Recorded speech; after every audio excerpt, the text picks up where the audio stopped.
Mahilig ka bang mag-selfie o mag-live selling? Kailangan mo ng malinaw at high quality front camera para laging clear ang shots mo. Kaya pinili na namin ang mga best smartphones na may 32 megapixel at 50 megapixel selfie cameras para sa mga detailed na shots at smoother live streaming. Kaya ngayon aalamin natin kung alin ang pinakasulit para sa budget mo.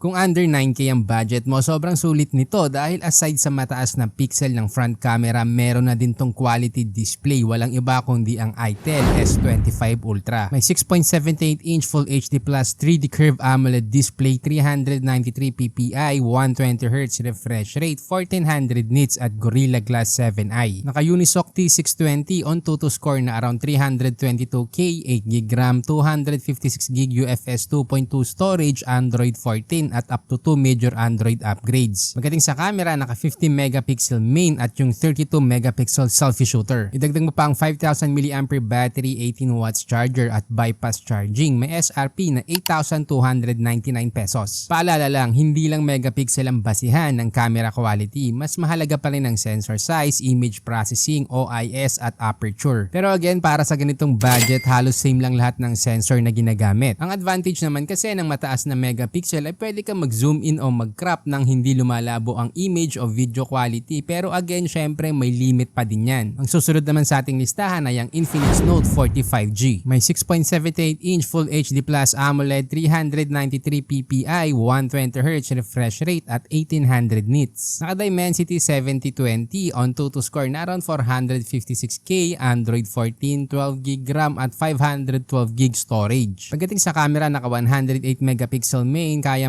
mag-video recording ng 1440p at 30fps at may 32 megapixel front camera. Idagdag mo pa ang 5000 mAh 33 watts charger, 15 watts wireless charging at bypass charging. May SRP na 10,410 pesos. By the way, niligay ko na rin sa description ang official links kung saan mo ito mabibili. Gumawa rin kami ng FB group na Smartphone Tips. Dito i-guide ka namin para piliin ang best smartphone para sa budget mo. Plus, kami na din ang maghahanap ng discount at trusted store online. Again, exclusive lang to sa mga bumibili online at gusto ng discount. Kung may extra budget ka pa at gusto mo ng pang all-around na smartphone, andyan naman ng Tecno Camon 35G. May 6.78-inch AMOLED, 393 ppi at 120Hz refresh rate. Naka-Dimensity 7020 on Tutu score na around 456K, 8GB RAM, 256GB storage, Android 14 at up to 2 major Android upgrades. Pagdating sa camera, may 50 megapixel main with OIS, kaya mag-video recording ng 4K at 30fps at may 50 megapixel selfie shooter. Andyan din ang 5000 mAh battery at 70 watts charger. Para sa iba pang feature, meron tong IP54 dust and water resistant. May SRP na 11,929 pesos. By the way, ginawa ko nga pala ang Tecno dahil sa dami ng smartphones na lumalabas ngayon, napakahirap ng mamili. Kaya dito sa channel kami mismo ang nagre-research para malaman kung anong device ang pinakasulit para sa budget mo. Pero para makagawa pa kami ng ganitong content, kailangan din namin ng suporta mo, kaya huwag kalimutan mag-subscribe, i-like at i-share ang ating video.